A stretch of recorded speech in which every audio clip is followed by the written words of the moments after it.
وعسا اور ممکن ہے ان تحبوا شیئا کہ تم کسی چیز سے محبت کرو وہو شر لکم اور وہ تمہارے لیے انتہائی شر ہو. فتنۃ اکبر من القتل. فتنہ کا مطلب آپ نے پہلے پڑھی آیت میں کہ فتنہ اشد من القتل، اشد ہے. یا فرمایا اکبر من القتل کہ فتنہ جو ہے، فتنے سے مراد اللہ رب العالمین کا انکار کرنا، کفر. یہ جو فتنہ ہے یہ قتل سے بڑا گناہ ہے، ایک بڑا خطرناک معاملہ ہے جو ہمارے ہاں لوگوں نے اس کو معمولی سمجھ لیا ہے. دین کا مذاق اڑانا، یہ دین کا مذاق اڑانا جو ہے، یہ دین کے شاعر میں سے کسی کا مذاق اڑانا، یہ کفر ہے، کفر اکبر ہے. وَلَقَدْ يَسَّرْنَا الْقُرْآنَ لِلذِّكْرِ فَهَلْ مِن مُّدَّكِرٍ. الحمدللہ رب العالمین والصلاة والسلام علی اشرف الانبیاء والمرسلین نبینا محمد صلی اللہ علیہ وسلم وعلی آلہ واصحابہ اجمعین، اما بعد. سورۃ البقرہ کی تفسیر ہماری جاری ہے. 213 آیات تک الحمدللہ آپ تفسیر پڑھ چکے ہیں. 214 آیت سے انشاءاللہ آج ہم شروع کریں گے. اعوذ باللہ السمیع العلیم من الشیطان الرجیم من ہمزہ ونفثہ ونفثہ.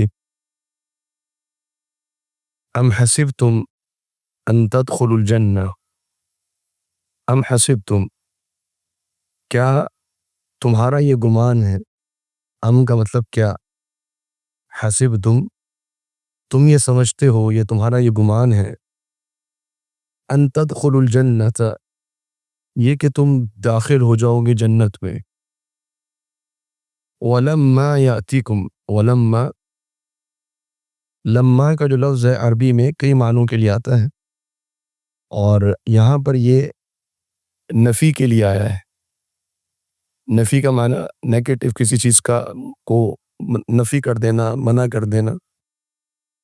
ولما یاتیکم، جب کہ نہیں آئی ابھی تک تمہارے پاس، جب کہ نہیں آئی ابھی تک تمہارے پاس. مثل الذین، ان لوگوں کی مثال، خلو من قبلکم، خلو جو گزر گئے، من قبلکم تم سے پہلے، جو حالات ان لوگوں کے تھے وہ حالات ابھی تک تم پر نہیں آئے. کیا حالات تھے؟ مستہم، چھوا ان کو، البأساء والضراء.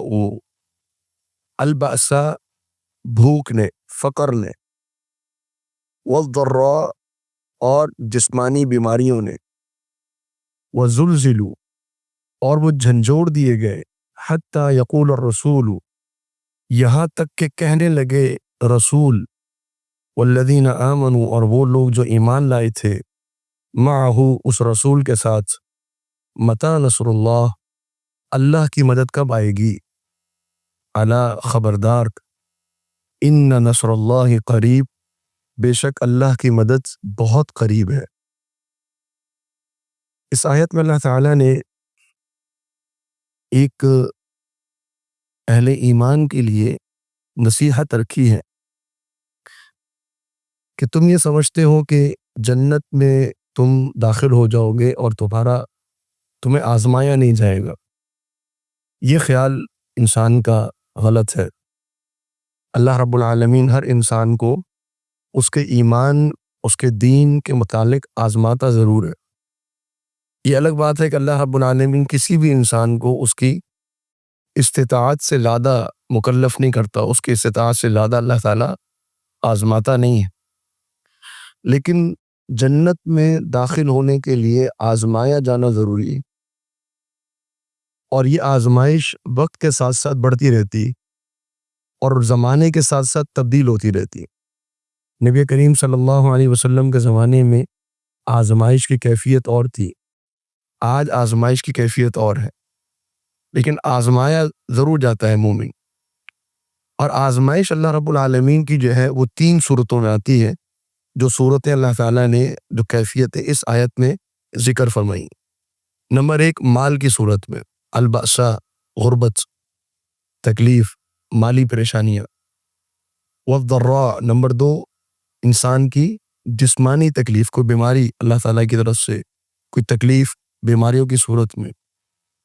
نمبر 3 وزلزلوا، زلزلو کا معنی اندرونی طور پہ جھنجھوڑ دیا جانا، ایسے تفکرات، ایسے غم، ایسے حالات پیدا کر دیے جانا کہ انسان اندرونی طور پہ ٹوٹ پھوٹ کا شکار ہو جائے، اس کو کچھ سجھائی نہ دے کہ آگے بنے گا کیا، حالات کیا ہوں گے، اندھیرا دکھائی دے اس کو ہر طرف، دشمن اس کو گھیر لے، خوف کی صورت ہو، ایک خوف کا عالم اس پر طاری ہو جائے۔ تو یہ ایک اندرونی جنگ ہے، ایک اندرونی آزمائش ہے، اندر سے اللہ رب العالمین انسان کو آزماتا ہے۔ اور یہ تکلیفیں اس قدر سخت ہوتی ہیں، اس قدر بڑی ہوتی ہیں کہ بڑے بڑے اولو العزم انبیاء اور اولو العزم جو رسول ہوتے ہیں وہ بھی پکار اٹھتے ہیں کہ یا اللہ اب اپنی مدد کو نازل فرما دے۔ وہ بھی کیا اٹھتے ہیں، اللہ رب العالمین آخری حد تک آزماتا ہے انسان کو، آخری حد تک۔ آپ دیکھیں کہ نوح علیہ السلام 950 سال کی تبلیغ کے بعد بالآخر بد دعا کرنے پر مجبور ہوا۔ موسیٰ علیہ السلام بڑے اولو العزم انبیاء میں سے ہیں جن کو اللہ رب العالمین نے باقاعدہ اولو العزم قرار دیا۔ اولو العزم کا معنی انتہائی پختہ ارادے والے، پختہ ان کا جو کردار، ان کے جذبات، ان کا ذہن انتہائی پختہ، توڑ نہیں سکتا کوئی ان کو۔ لیکن وہ بھی بالآخر کہنے پر مجبور ہو گئے کہ یا اللہ یہ جو تو نے فرعون کو سلطنت دے رکھی ہے، یہ اس نے ایسی آزمائش ہم پر مسلط کی ہے کہ اب ہم تھکنے اور ہارنے لگے۔ تو اللہ رب العالمین نے پھر وہ وحی نازل فرمائی کہ اب آپ میرے بندوں کو لے کے تو مصر کو چھوڑ دیں اور ہجرت کر جائیں مصر سے۔ تو یہ ہوتا ہے انسان کے ساتھ، لیکن اصل چیز کیا ہے کہ انسان اس کے اوپر صبر کرے۔ صبر، یہ جو مراحل آتے ہیں انسان کی زندگی میں، آزمائش کے، تکلیفوں کے، پریشانیوں کے، ان میں اصل جو اللہ رب العالمین نے دیکھنا ہوتا ہے وہ کیا، اس میں 2 مراحل ہوتے ہیں، 2 درجات ہوتے ہیں۔ ایک ہے انسان کا صبر، اور کچھ اولیاء ایسے ہیں، کچھ اللہ کے بندے ایسے ہوتے ہیں کہ وہ صبر کے درجے پر نہیں ہوتے، وہ رضا کے درجے پر ہوتے۔ ان کو تکلیف آتی ہے، وہ مزید خوش ہو جاتے کہ اللہ تو نے آزمایا ہے ہمیں اپنے دین کے معاملے میں، یا اللہ تیری طرف سے آزمائش آئی ہے، تو نے اس قابل سمجھا ہے کہ ہمیں دین کے معاملے میں آزمائے۔ اور صرف اللہ رب العالمین پر آزما کے اگر انسان کو صبر دے دے اور رضا دے دے، اس پر بھی انسان کو اللہ کا شکر ادا کرنا چاہیے کہ اللہ تیری طرف سے تکلیفیں آئی ہیں، پریشانیاں آئی ہیں، لیکن ہم سے دین نہیں چھوٹا، ہم سے عقیدہ نہیں چھوٹا۔ آج بھی آپ دیکھیے مختلف قسم کی آزمائشیں انسان کی، آپ مسجد سے باہر نکلتے ہیں، بازاروں میں جاتے ہیں، رشتہ داروں میں جاتے ہیں، گھروں میں جاتے ہیں، دین کی بات کرنا مذاق بن جاتا ہے، دین کی بات بتانا لوگوں کو جرم بن جاتا ہے، دین لوگوں کے ہاں جو ہے وہ ایک نامعلوم چیز ہو چکی ہے۔ اب یہ بڑا اس میں دین کے اوپر استقامت، صحیح عقیدے پر استقامت، لوگوں کے الزامات کو سہنا اور دین کی وجہ سے مالی نقصان اٹھانا اور بسا اوقات رشتہ داری کا نقصان اٹھانا، یہ معمولی بات نہیں۔ اسی لیے نبی صلی اللہ علیہ وسلم نے فرمایا قیامت سے پہلے ایک زمانہ آئے گا کہ دین پر چلنے والا اس کو اتنا ہی صبر کرنا پڑے گا جتنا صبر اس شخص کو کرنا پڑتا ہے جو جلتا ہوا انگارہ اپنے ہاتھ میں لے، اتنا صبر کرنا پڑے گا۔ تو یہ صبر کرنا پڑے گا انسان، بہت سی باتیں اس کے سامنے آئیں گی، بہت سے امور آئیں گے۔ تو بہرحال یہ اللہ رب العالمین نے ایک نصیحت فرمائی اور آخر میں تنبیہ فرما دی کہ دیکھو الا ان نصر اللہ قریب، اللہ کی مدد قریب ہے۔ کتنی قریب ہے؟ بہت قریب ہے۔ اور ممکن ہے کہ ہم اللہ رب العالمین کی مدد دیکھ لیں، ممکن ہے کہ نہ دیکھیں۔ بعض علماء نے لکھا ہے کہ جو سیدنا یاسر اور ان کی جو اہلیہ تھی جن کو مکہ میں شہید کر دیا گیا، انہوں نے مکہ فتح ہوتے نہیں دیکھا ہوگا، مکہ میں شہید کر دیے گئے۔ جو افراد موتا میں شہید کیے گئے، جو بدر میں شہید ہوئے، جو احد میں شہید ہوئے، انہوں نے نبی صلی اللہ علیہ وسلم کو فاتحانہ انداز میں مکہ میں داخل ہوتے ہوئے نہیں دیکھا، لیکن ان کا ایمان ہوگا کہ ان نصر اللہ قریب۔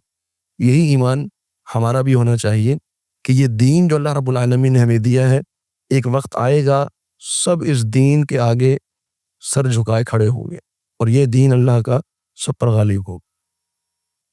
آگے فرمائے کہ یسألونک ماذا ينفقون، یسألونک یہ آپ سے سوال کرتے ہیں، ماذا ينفقون کہ یہ کیا خرچ کرے۔ سوال کرنے والے صحابہ کرام رضوان اللہ علیہم اجمعین۔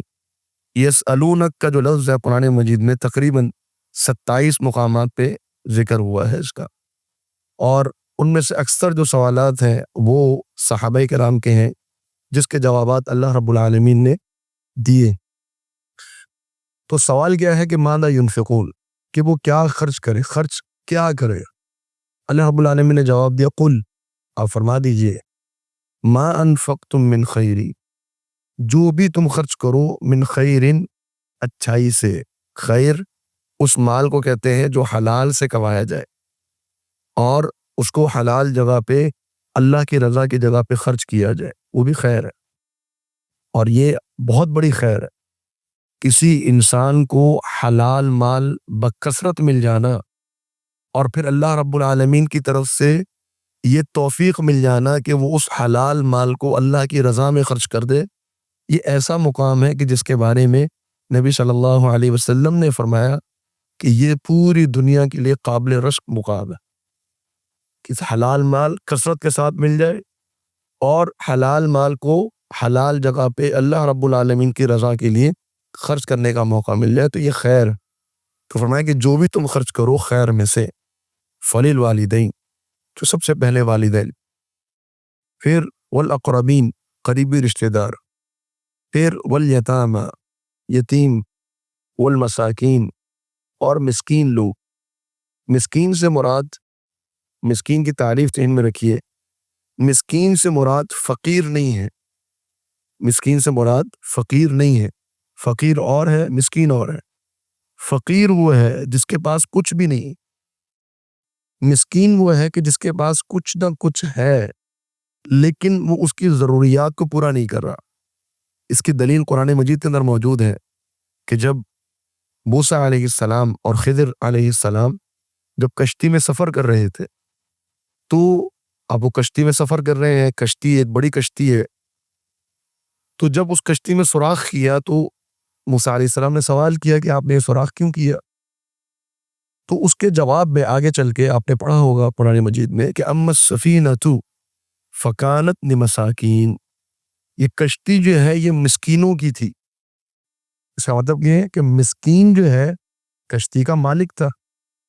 آپ ایسے ہی سمجھ لیں کہ جیسے آج کل کوئی شخص اس کے پاس گاڑی ہو، کوئی یعنی ایوریج ٹائپ کی کوئی ہلکے لیول کی گاڑی ہو اس کے پاس، اس درجے کے اندر یہ مسکین تھے۔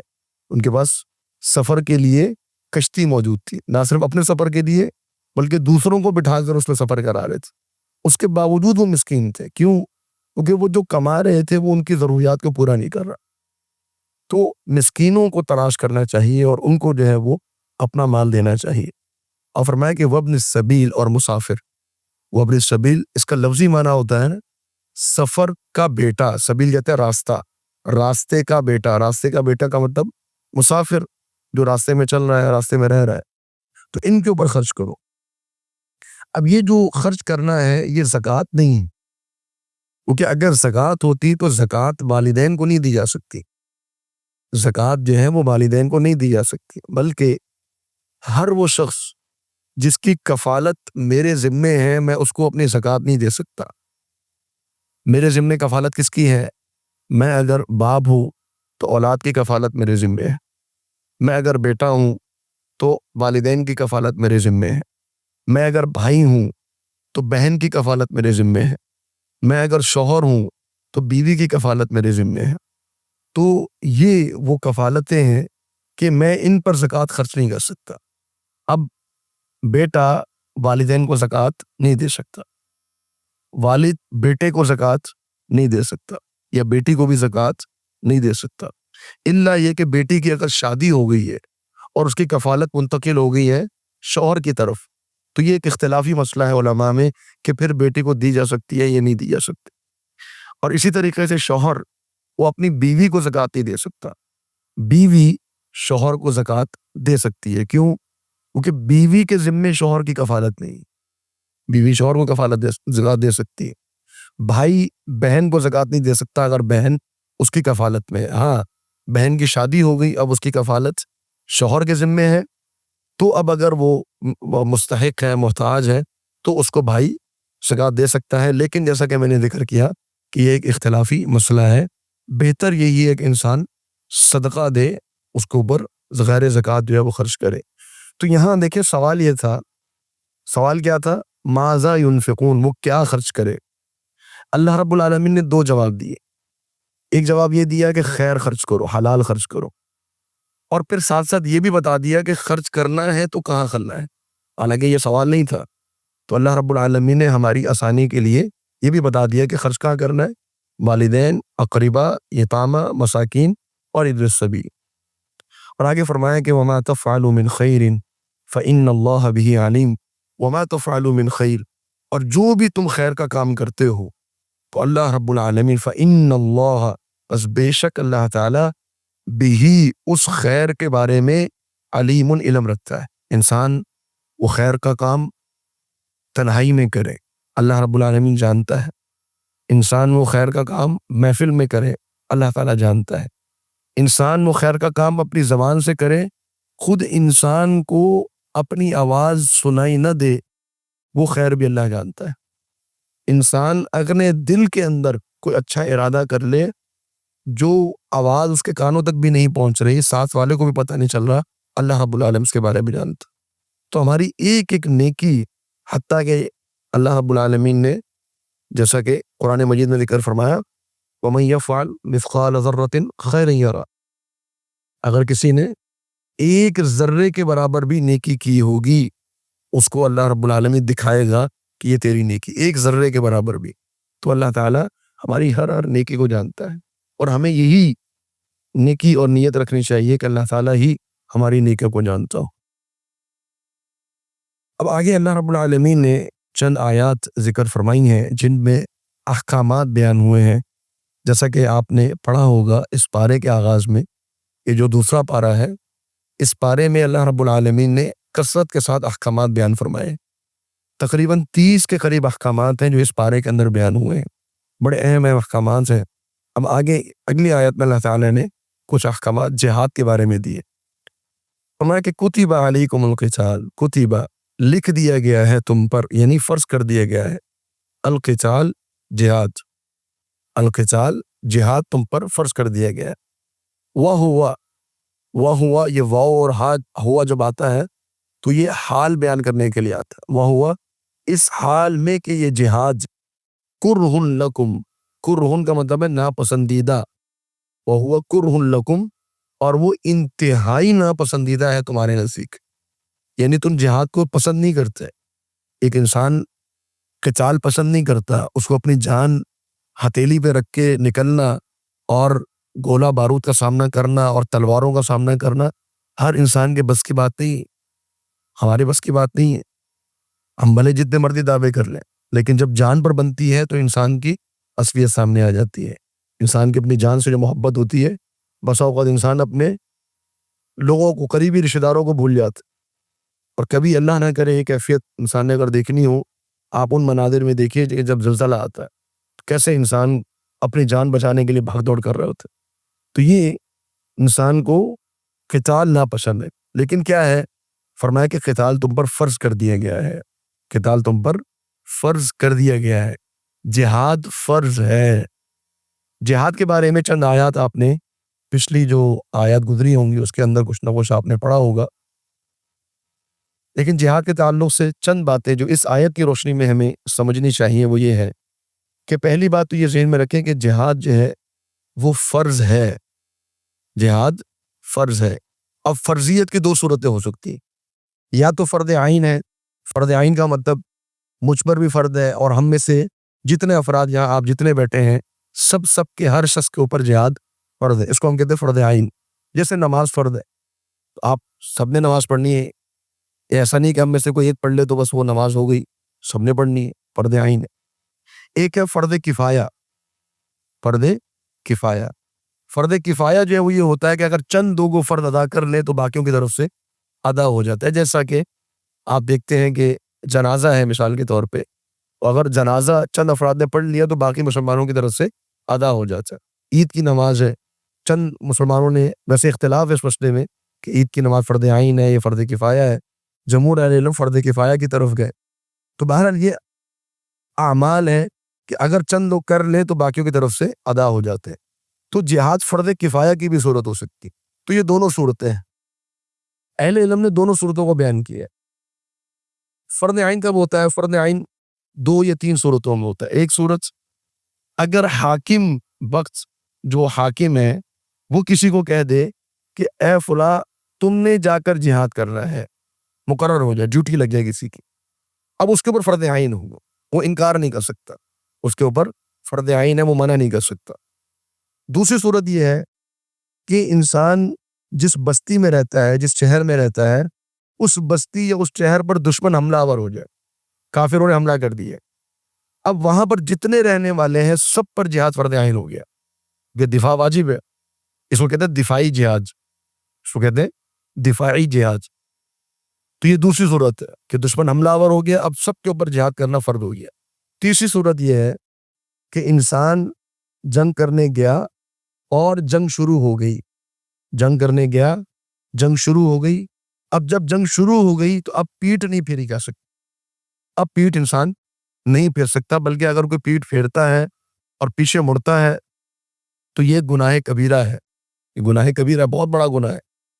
بلکہ بعض جنگوں کا اللہ کے رسول صلی اللہ علیہ وسلم نے ذکر کیا جو قیامت سے پہلے ہونی ہے، اور ان کے بارے میں فرمایا کہ میری امت کا ایک گروہ دوران جنگ پلٹ جائے گا، دوران جنگ وہ پلٹے گا اور فرار ہو جائیں گے. اللہ رب العالمین ان لوگوں کی توبہ کبھی قبول نہیں کرے گا. یہ بھی ایک صورت. تو یہ 3 صورتیں ہیں کہ جن صورتوں میں فرض عین ہو جاتا ہے. فرض کفایہ کب ہوتا ہے؟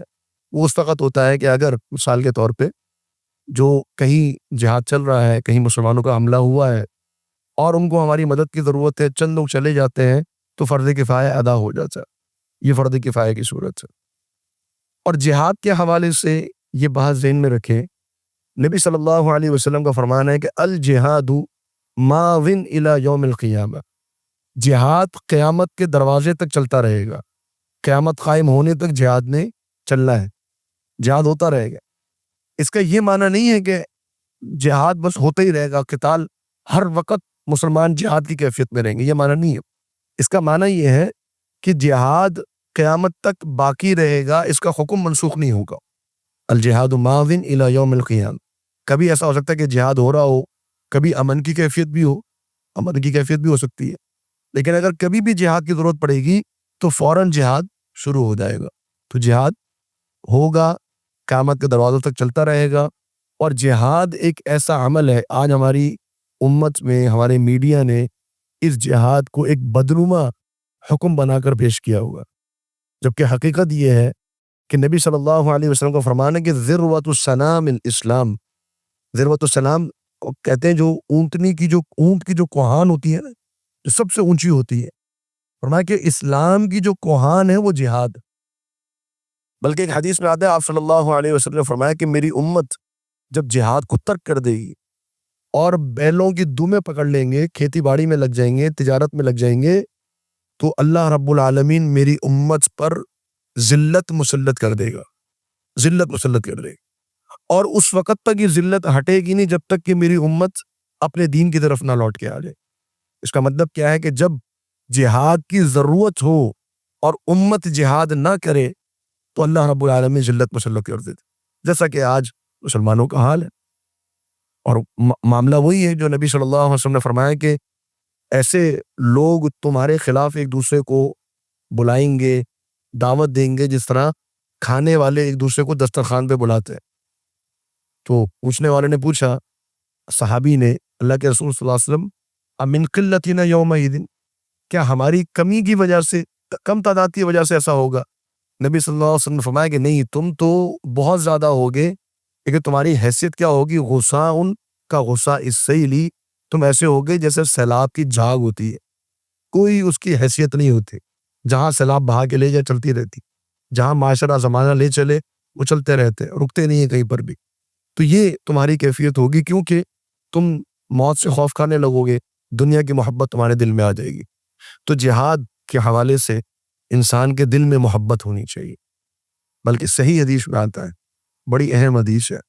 آپ صلی اللہ علیہ وسلم نے فرمایا کہ جس شخص نے میری امت میں سے نمبر 1 جہاد نہیں کیا، نمبر 2 اس کے دل میں کبھی جہاد کی خواہش بھی بیدار نہیں ہوئی، کبھی اس نے تمنا ہی نہیں کی کہ یا اللہ میں کبھی جہاد پہ جاؤں، جہاد کا موقع مل جائے، کبھی اس کے دل میں خواہش نہیں آئی، تو فرمایا کہ وہ نفاق کے ایک شعبے پر مرا ہے. یعنی گویا کہ اس کی موت منافق کی موت کی مانند. تو انسان کے دل کے اندر یہ جذبہ ہونا چاہیے. یہ جو ہمارے ہاں جہاد سے نفرت اور جہاد کے بارے میں غلط باتیں پھیلا دی گئی ہیں وہ غلط. ہاں، جو مسلمانوں کو قتل کرتا ہے دہشت گردی، وہ بالکل غلط. جو خوارج تکفیری ہمارے یہاں پاکستان نے بہت بھگتا ہے ان حالات کو. مسلمانوں کی مسجدوں میں دھماکے ہو رہے ہیں جہاد کے نام کے اوپر. تو یہ تکفیری سوچ ہے اور یہ خارجی سوچ ہے، اس کا اسلامی جہاد سے کوئی تعلق نہیں. تو فرمایا کہ اللہ رب العالمین نے تم پر جہاد کو فرض کر دیا، وَهُوَ كُرْهٌ لَكُمْ، وہ تمہیں ناپسند ہے. وَعَسَىٰ أَن تَكْرَهُوا شَيْئًا وَهُوَ خَيْرٌ لَكُمْ، وَعَسَىٰ اور ممکن ہے کہ أَن تَكْرَهُوا شَيْئًا کہ تم کسی چیز کو ناپسند کرو، وَهُوَ خَيْرٌ لَكُمْ اور وہ تمہارے لیے بہترین ہو. ممکن ہے انسان ناپسند کرے کہ میں یہ کام نہ کروں اور اللہ رب العالمین نے اسی میں خیر رکھی ہو، ایسا ہوتا ہے. اور فرمایا وَعَسَىٰ اور ممکن ہے أَن تُحِبُّوا شَيْئًا کہ تم کسی چیز سے محبت کرو، وَهُوَ شَرٌّ لَكُمْ اور وہ تمہارے لیے انتہائی شر ہو، انتہائی نقصان دہ ہو. تو یہ تم اپنی اندازے سے نہ سوچو کہ میرے لیے یہ چیز اچھی ہے اور میرے لیے یہ چیز بری ہے.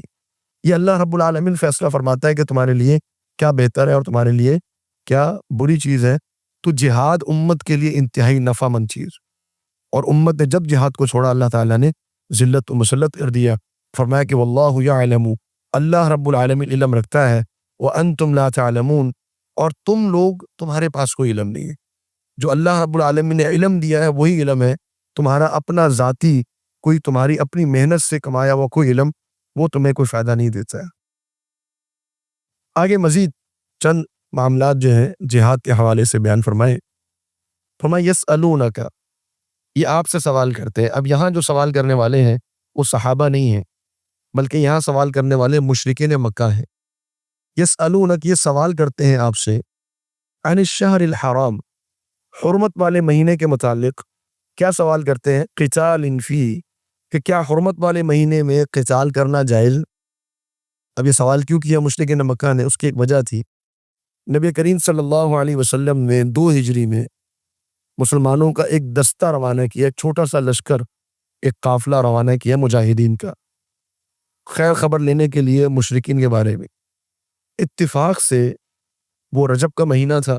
رجب کا مہینہ حرمت والا مہینہ ہے، اور اس مہینے میں ان کا آمنا سامنا ہو گیا مشرکین کے کسی لشکر کے ساتھ، کسی قافلے کے ساتھ.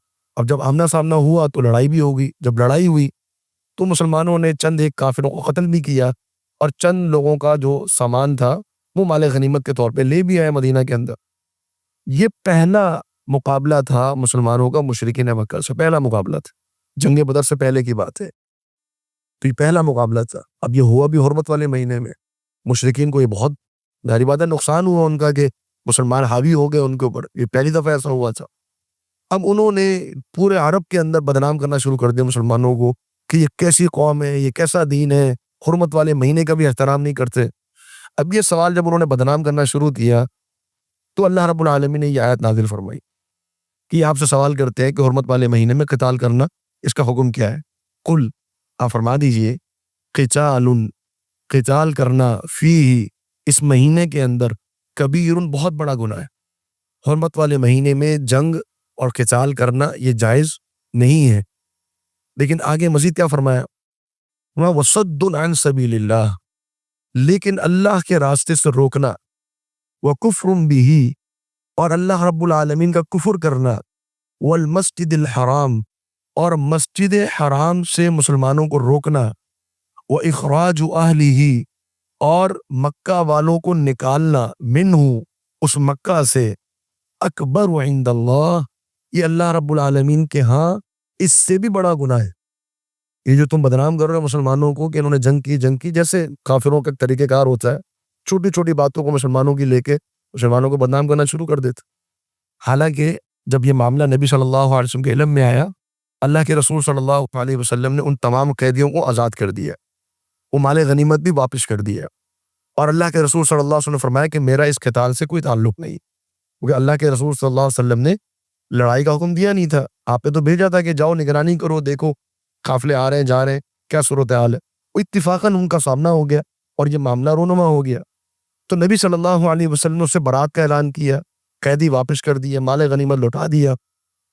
پھر اللہ کے رسول صلی اللہ علیہ وسلم نے کر یہ آیت نازل ہوئی اور اللہ تعالیٰ نے فرمایا کہ اس سے بڑے بڑے گناہ تو تم کر کے بیٹھے ہو، مکہ والوں کو مکہ میں اذیتیں دینا، اللہ کے دین سے روکنا، مسجد حرام سے روکنا، مکہ میں نہ آنے دینا، مکہ سے باہر نکال دینا، یہ بڑے بڑے گناہ تمہیں یاد نہیں؟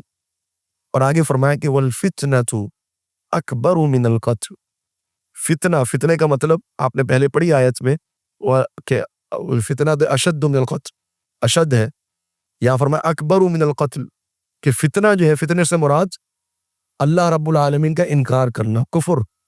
یہ جو فتنہ ہے یہ قتل سے بڑا گناہ ہے، یہ فتنہ بے دینی کا فتنہ، اللہ رب العالمین کے انکار کا فتنہ، کفر کا فتنہ، یہ قتال سے بڑا گناہ ہے۔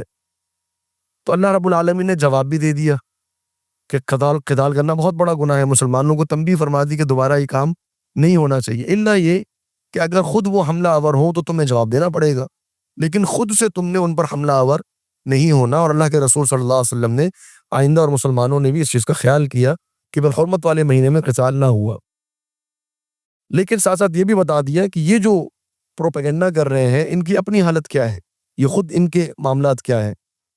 اور آگے اللہ رب العالمین نے پھر ان کے معاملے کو واضح فرمایا، وَلَا يَزَالُونَ، وَلَا يَزَالُونَ کا مطلب ہے یہ ہمیشہ یہ کام کرتے رہیں گے۔ کیا کام کرتے رہیں گے؟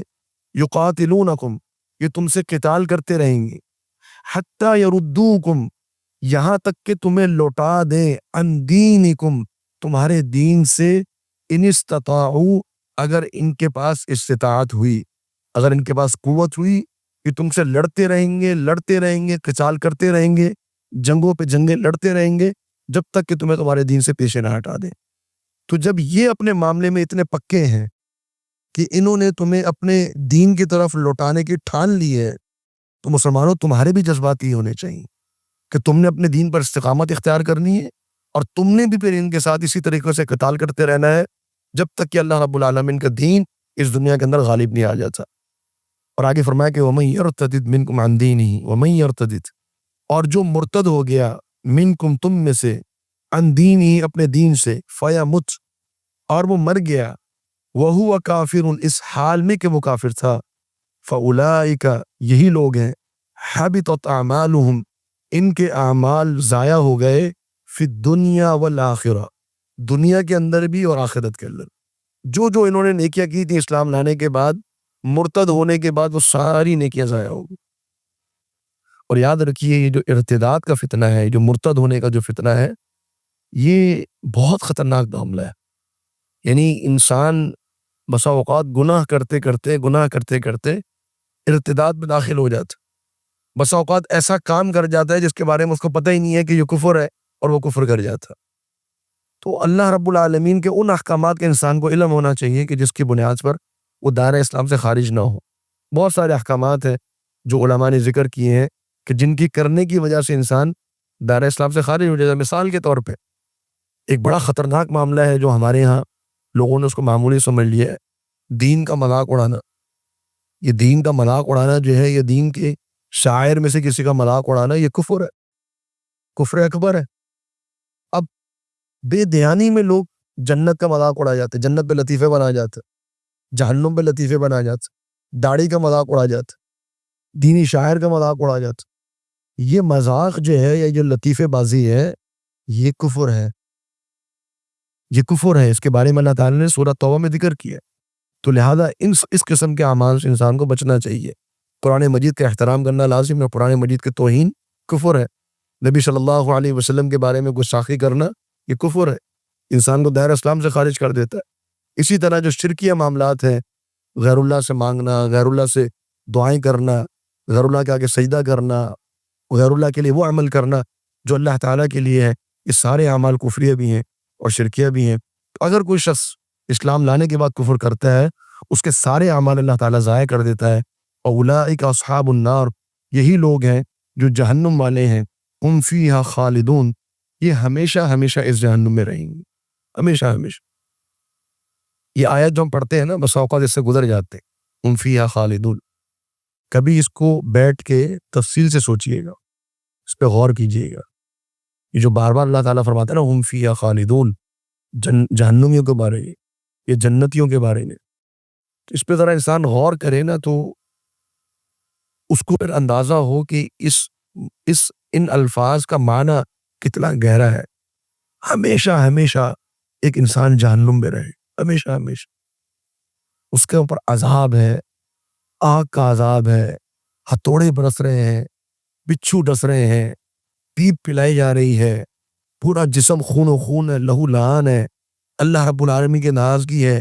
اس میں ایک دن نہیں گزارنا، اس نے ایک مہینہ نہیں گزارنا، اس نے سال نہیں گزارنے، اس نے 10 سال نہیں گزارنے، اس نے 10 صدیاں نہیں گزارنی، اس نے لاکھوں سال نہیں گزارنی، اس نے ایک جس کو کہتے ہیں نا کہ کوئی انتہا نہیں ہے اس کی، ہمیشہ ہمیشہ جہنم کے، بہت بڑا معاملہ۔ اور جب اس پر انسان غور کرتا ہے تو اس کو کفر کی جو ہے وہ خطرناکی کا اندازہ ہوتا ہے، اور جو اللہ رب العالمین نے مجھے اور آپ کو جو دین اسلام کی توفیق دے دی ہے نا، اس کی نعمت کا احساس ہوتا ہے۔ اللہ کی قسم، یہ جو دین اللہ نے ہمیں دے دیا، یہ ہماری بغیر محنت کے دے دیا اللہ، مسلمان پیدا کر دیا اللہ نے۔ ہم بھی کہیں ہوتے کسی یورپ کے کسی ملک میں، افریقہ میں، کہیں ہندوستان میں، کسی کے آگے سجدہ کر رہے ہوتے۔ یہ اللہ نے نعمت دی ہے، اس کی قدر کرنی چاہیے انسان۔ اللہ نے ہمیشہ ہمیشہ کی جہنم سے بچا لی، یہ اتنی بڑی نعمت ہے کہ اس کے آگے دنیا کی ہر نعمت ختم، اتنی بڑی نعمت، اس کا قدر کرنا چاہیے۔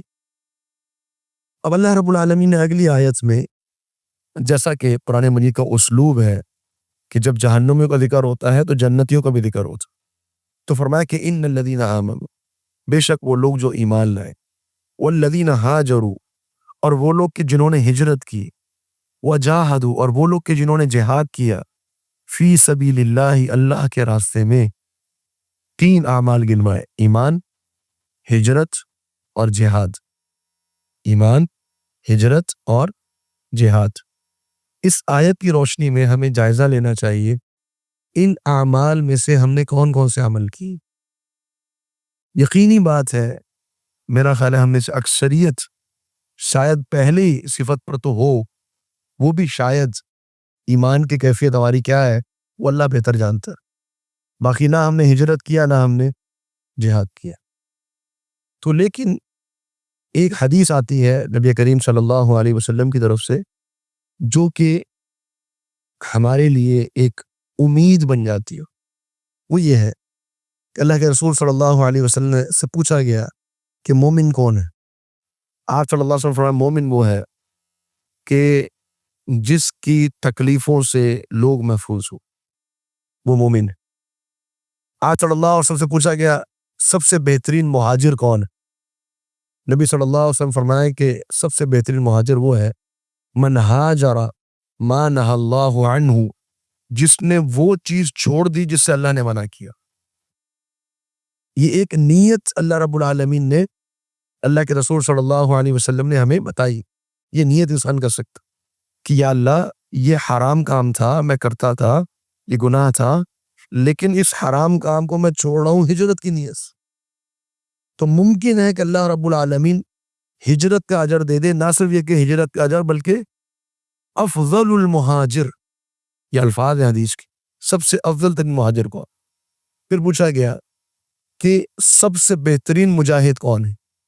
نبی صلی اللہ علیہ وسلم فرمایا سب سے بہترین مجاہد وہ ہے کہ جو اپنے نفس سے جہاد کرتا ہے، من جاہد نفسہ، جو اپنے نفس سے جہاد کرتا، اپنے نفس سے لڑتا ہے، نفس اس کو آمادہ کرتا ہے گناہوں کی طرف، وہ روکتا ہے اپنے آپ، نفس کہتا ہے کہ نیکیاں چھوڑ دو، وہ نیکی کی طرف جاتا ہے، یہ جہاد۔ تو یہ بھی انسان کو نیت کرنی چاہیے۔ ممکن ہے کہ اللہ رب العالمین ہمیں اس نیت کی بنیاد پر یہ اجر عطا فرما دے۔ لیکن جن لوگوں نے حقیقتاً ہجرتیں کی، جن لوگوں نے حقیقتاً جہاد کیا، ہم ان کے ثواب تک، ان کے درجات تک نہیں پہنچ سکتے۔ یقیناً وہ اللہ رب العالمین کے منتخب بنتے ہیں۔ فرمایا اولئک، یہی لوگ ہیں، یرجون رحمت اللہ۔ کیا معنی ہے اس کا؟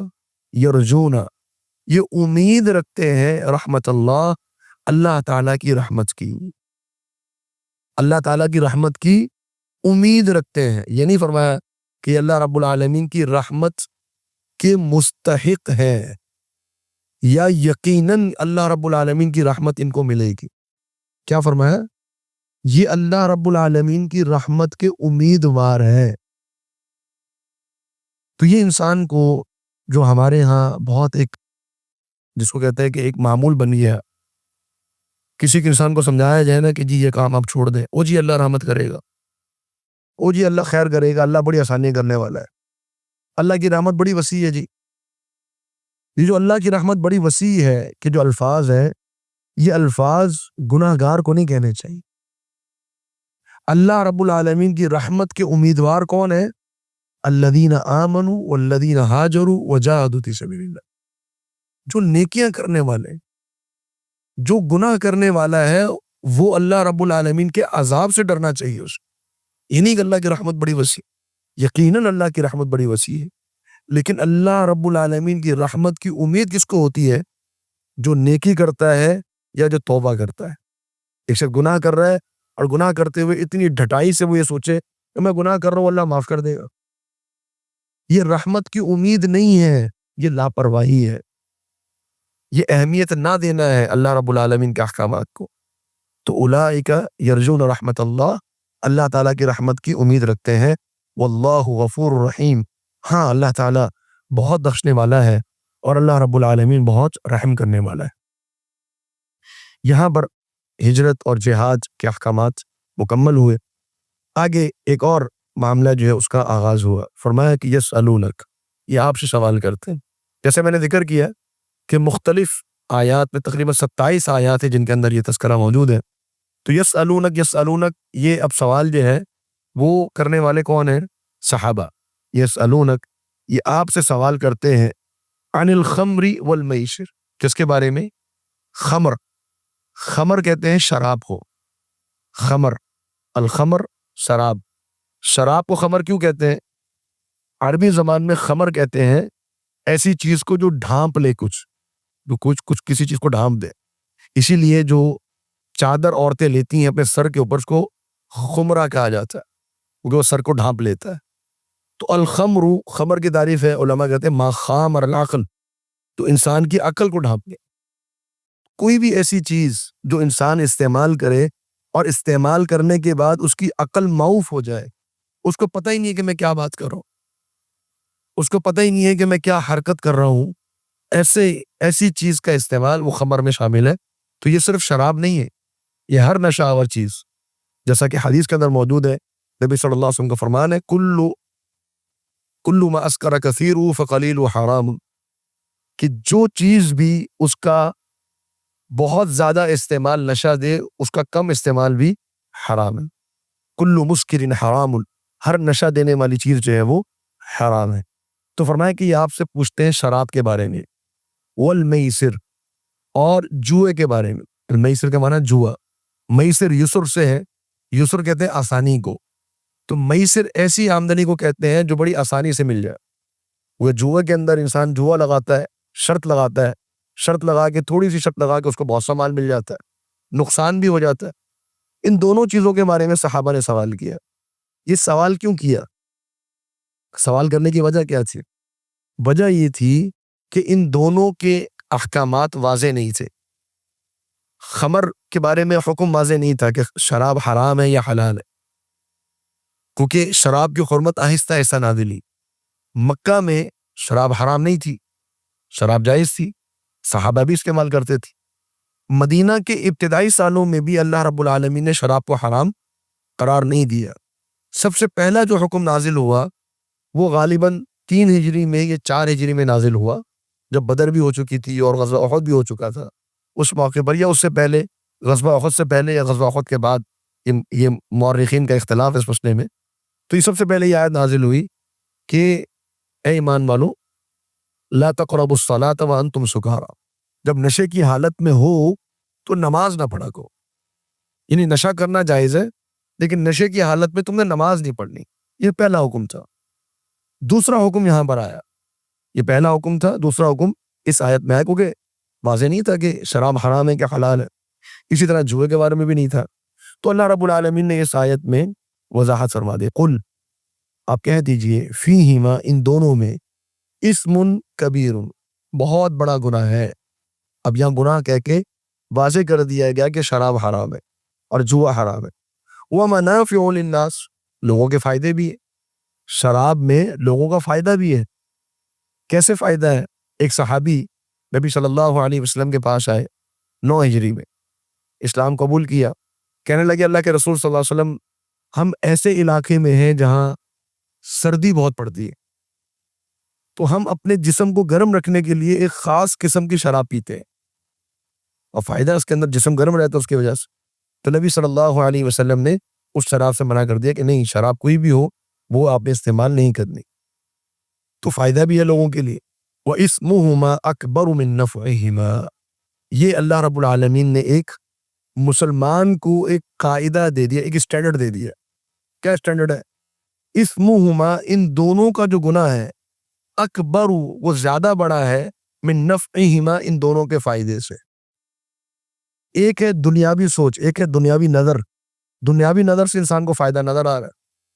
ایک ہے آخرت کی نظر، آخرت کی نظر میں وہ گناہ کا کام ہے. اب مسلمان کا پیمانہ کیا ہونا چاہیے، معیار، اسٹینڈرڈ کیا ہونا چاہیے کہ وہ گناہ کو دیکھے، اپنے فائدے کو نہ دیکھے. اسمہما اکبر من نفعہما، کہ وہ ان دونوں کا جو گناہ ہے ان کے فائدے سے زیادہ ہے، لہذا ان دونوں کو استعمال کرنا چھوڑ دو. اور فرمایا کہ وَيَسْأَلُونَكَ، یہ سوال کرتے ہیں آپ سے، ماذا ينفقون، کہ یہ کیا خرچ کریں. یہ پھر وہی سوال کہ وہ کیا خرچ کرے. اب یہاں اللہ رب العالمین نے تھوڑا سا مختلف جواب دیے. پہلے جواب کیا تھا؟ حلال مال سے خرچ کرو. اب یہاں پر کیا حکم دیا؟ قُلِ الْعَفْوَ، آپ فرما دیجئے العفو. العفو کا مطلب علماء نے جو بیان کیا، العفو کا مطلب ہے وہ زائد مال، وہ اضافی مال جو انسان کی ضروریات کے بعد بچ جائے، انسان کی ضروریات کے بعد بچ جائے. تو یہاں اللہ رب العالمین نے مجھے اور آپ کو تعلیم دی ہے کہ دیکھو، پہلے اپنی ضروریات پوری کرو. جب تم کماؤ تو کمانے کے بعد پہلے اپنی ضرورت پوری کرو، اپنے اہل و عیال کی ضرورت پوری کرو. وہ پوری کرنے کے بعد پھر جو بچ جائے اس میں سے اللہ رب العالمین کے راستے میں خرچ کر. زکوٰۃ کے علاوہ حکم ہے، یہ نفلی صدقے کا حکم ہے.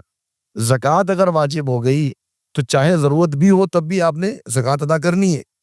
لیکن جو نفلی صدقہ ہے وہ اس کے لیے حکم دیا کہ جو اضافی مال ہو اس پر سے اللہ رب العالمین کے راستے میں خرچ کر دو. کذالک، اسی طرح، یبین اللہ، اللہ تعالیٰ بیان فرماتا ہے، لکم الآیات، تمہارے لیے اپنی آیات کو، لعلکم تتفکرون، تاکہ تم غور و فکر کر سکو. اللہ تعالیٰ تمہیں یہ آیات کیوں بیان کرتا ہے؟ تاکہ تم غور و فکر کرو، ان کے اندر تمہیں تدبر کرنا چاہیے. فی الدنیا والآخرہ، دنیا اور آخرت کے اندر. یہ فی الدنیا والآخرہ کا جو تعلق ہے وہ کس سے ہے؟ وہ ہے لعلکم تتفکرون، کہ تم غور و فکر کرو کہ جو بھی اللہ رب العالمین نے تمہیں آیات دی ہیں، جو بھی تمہیں دین دیا ہے، وہ تمہاری دنیا کی بھلائی بھی ہے، اس کے اندر تمہاری آخرت کی بھلائی بھی ہے. تو فی الدنیا والآخرہ، اس کے اندر تمہارے لیے بھلائی ہے، دنیا کی بھی اور آخرت کی بھی.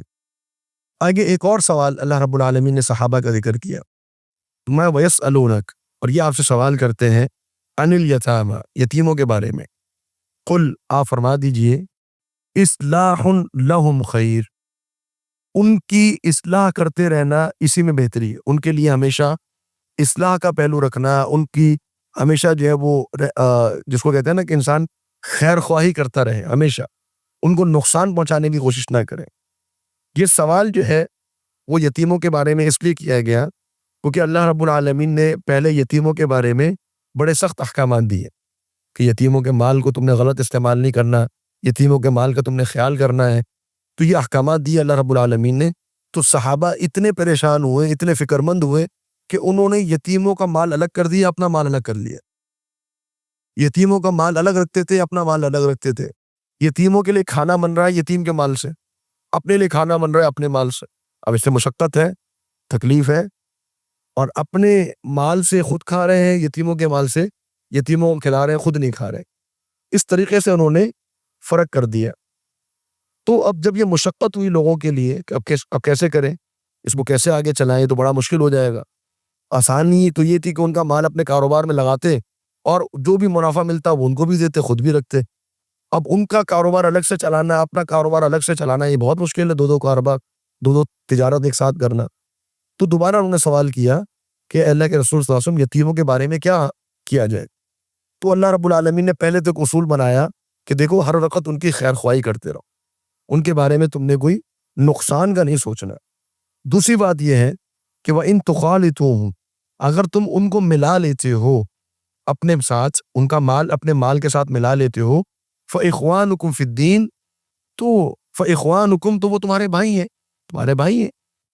اگر تم ان کا مال اپنے ساتھ ملا لیتے ہو، جو جیسے تم اور بھائیوں کا مال اپنے ساتھ ملا لیتے ہو، اسی طرح تم ان کا مال بھی اپنے ساتھ ملا لو، کوئی حرج نہیں ہے مال ملانے. یتیم کا مال اپنے مال کے ساتھ ملاؤ، لیکن ان کی خیر خواہی کرنی ہے. خیر خواہی کس طرح کرنی ہے کہ ان کو نقصان نہ پہنچے، ان کا مال کسی غلط جگہ پہ تم نے استعمال نہیں کرنا. اور آگے فرمایا کہ واللہ یعلم المفسد من المصلح، اللہ رب العالمین علم رکھتا ہے مفسد کا، جو فساد کرنے والا ہے، جو نقصان پہنچانے والا ہے، اللہ اس کو بھی جانتا ہے. من المصلح، اور اللہ رب العالمین مصلح کو بھی جانتا ہے کہ خیر خواہی کون کرتا ہے. دعویٰ تو ہر کوئی کرے گا کہ جی میں نے تو خیر خواہی چاہی تھی، میں تو اچھا چاہ رہا تھا ان کے لیے، میں تو چاہ رہا تھا کہ اس کا فائدہ ہو جائے، لیکن نقصان ہو گیا. اب دعویٰ زبان سے کر رہا ہے، لیکن ممکن ہے کہ اس کے دل کے اندر یہ بات موجود نہ ہو. تو اللہ رب العالمین کو ہم دھوکہ نہیں دے سکتے. اللہ رب العالمین کو پتہ ہے اس نے جو مال ملایا وہ کس نیت کے ساتھ ملایا. اور آگے فرمایا کہ وَلَوْ شَاءَ اللَّهُ، اگر اللہ رب العالمین چاہتا، لَأَعْنَتَكُمْ، اللہ رب العالمین تمہیں مشقت میں ڈال دیتا. اگر اللہ چاہتا تو اللہ رب العالمین مشقت میں ڈال دیتا. یہ بہت بڑا جملہ ہے، بہت بڑا جملہ ہے. اللہ رب العالمین چاہتا تو اللہ تعالیٰ ایسے احکامات ہمیں دیتا کہ جن پر عمل کرنا ہمارے لیے ممکن نہ ہوتا. لیکن اللہ رب العالمین اتنی محبت کرنے والا ہے مسلمانوں کے ساتھ، اہل ایمان کے ساتھ، اس دین پر چلنے والوں کے ساتھ، کہ اللہ رب العالمین بار بار یہ فرماتا ہے یرید اللہ بکم اليسر، لوگوں اللہ تعالیٰ تمہارے ساتھ آسانی کرنا چاہتا، اللہ تعالیٰ آسانی کرنا چاہتا. اللہ رب العالمین نے ہر معاملے میں آسانی رکھی. وضو نہیں کر سکتے تیمم کر لو، کھڑے ہو کر نہیں پڑھ سکتے بیٹھ کے پڑھ لو، لیٹ کر پڑھ لو، زبان سے ذکر و اذکار کر لو. اللہ رب العالمین نے ہر معاملے میں آسانی رکھی. روزہ نہیں رکھ سکتے کفارہ ادا کر دو، سفر پہ ہو بعد میں رکھ لو، بیماری ہے بعد میں رکھ لو. یہ سارے احکامات اللہ رب العالمین نے دیے بہت آسانی کے لیے. جو لوگ کہتے ہیں نا کہ دین بڑا مشکل ہے، دین بڑا مشکل، دین مشکل نہیں. ہماری خواہشات اس قدر بڑھ گئی ہیں کہ ہمیں اللہ رب العالمین کے دین پر چلنا مشکل ہو گیا. یہ ہماری خواہشات. اللہ رب العالمین کا دین دین فطرت ہے اور بہت آسان ہے. اللہ رب العالمین چاہتا تو اس کو مشکل کر دیتا، جیسا کہ اللہ تعالیٰ نے مشکل بنایا یہود و نصارہ کے لیے. کتنا مشکل تھا کہ اگر ان کے لباس کے اوپر پیشاب کے قطرے لگ جائے، میرے اور آپ کے لیے کیا حکم ہے؟ جاؤ دھو لو اس کو. ان کے لیے کیا حکم تھا؟ کپڑا کاٹو. کپڑے پر اگر نجاست لگ گئی ہے، دھو کر طہارت نہیں ملے گی، کیا کرنا پڑے گا؟ کاٹنا پڑے گا. جانور ذبح کر رہے ہو، جانور ذبح کر لیا، اب اس کا گوشت کھا سکتے ہو، چربی استعمال نہیں کر سکتے. اب آپ بیٹھ کے چربی کو الگ الگ کرتے رہے، گوشت سے چربی استعمال نہیں کر سکتے. یہ مشقتیں تھیں، یہ تکلیفیں تھیں جو اللہ رب العالمین نے یہود و نصارہ پر ڈالی ہوئی تھی، لیکن اللہ رب العالمین نے ہمارے لیے آسانی فرما دی. مشقت کیا تھی؟ رات افطاری کی، افطاری کرنے کے بعد سو گئے، اب آپ سحری نہیں کر سکتے. سحری کرنی ہے تو پوری رات جاگو، سحری کرنی ہے تو پوری رات جاگو. سو گئے، سحری نہیں کر سکتے. اب کیا ہے؟ آپ افطاری کریں، سو جائیں، سحری کریں، اٹھ کے آپ تو مسئلہ نہیں. یہ ساری آسانیاں ہیں جو اللہ رب العالمین نے اس امت کو دی. طلاق دینا یہود و نصارہ کی امت کے اندر، خاص طور پہ یہودیوں میں طلاق دینا جائز نہیں. اب شریعت کے اندر کیا رکھا ہے؟ نباہ ہو جائے بہت اچھی بات ہے، کوشش کرو کہ نباہ ہو جائے، بنا کر رکھنے کی کوشش کرو. لیکن اگر اتفاق سے جوڑا ایسا بن گیا ہے کہ آپ اس میں نباہ ہونا ہی مشکل ہے، تو طلاق کا اللہ رب العالمین نے راستہ دیا ہوگا. یہ بھی ایک آسانی ہے دونوں کے لیے, مرد کے لیے بھی عورت کے لیے بھی. تو اس قسم کے معاملات ہیں جو اللہ تعالیٰ نے اس دین کے اندر رکھے ہیں. ان اللہ عزیز الحکیم, بے شک اللہ رب العالمین غالب بھی ہے اور حکمت والا بھی. عزیز غالب, حکیم اور حکمت والا. میں نے کل بھی ذکر کیا تھا کہ دو اسم اللہ تعالیٰ کے جب ملتے ہیں ان میں ایک تیسری خوبصورتی پیدا ہوتی ہے کہ اللہ تعالیٰ اپنے غلبے کو حکمت کے ساتھ استعمال کرتا. تو شریعت اللہ رب العالمین نے بنانی, یہ غلبہ اللہ کے پاس ہے, یہ قوت اللہ کے پاس, لیکن شریعت جو اللہ نے بنائی وہ حکمت کے ساتھ اللہ تعالیٰ نے بنائی ہے. تو یہ اللہ تعالیٰ کی حکمت ہے. اسی پر اتفاق کرتے ہیں, انشاءاللہ ہمارا وقت مکمل ہو گیا. اللہ رب العالمین سے دعا ہے کہ اللہ تعالیٰ ہمیں سمجھنے کی, عمل کرنے کی اور دوسروں تک اللہ تعالیٰ پہنچانے کی توفیق عطا فرمائے. وآخر دعوانا الحمدللہ رب العالمین. فاعتزلوا النساء فی المحیض, فاعتزلوا تو تم علیحدہ رہو, النساء عورتوں سے, فی المحیض ان ایام کے دوران, ولا تقربوہن اور ان کے قریب نہ جانا, حتی یطہرن یہاں تک کہ وہ پاک ہو جائے. مرد جو ہے وہ سب کے سامنے عورت کی بے توقیری کرتا ہے, احترام نہیں کرتا, اور جو بہنیں ہیں یا جو ماں ہے ان کے سامنے احساس دلاتا ہے کہ تم جو ہے وہ تمہاری حیثیت نہیں. تو عورت کو زیادہ جو ضرورت ہوتی ہے وہ احترام کی ضرورت ہوتی ہے. ایک مسلمان مرد یہودی عیسائی عورت سے شادی کر سکتا ہے, ایک مسلمان عورت یہودی یا عیسائی مرد سے شادی نہیں کر سکتی. کیوں؟ کیونکہ اللہ رب العالمین نے اس کی اجازت نہیں دی. قرآن مجید کے اندر سورۃ المائدہ کے اندر اللہ رب العالمین نے صرف مردوں کو اجازت دی ہے کہ وہ عیسائی اور یہودی عورتوں سے شادی کر لیں.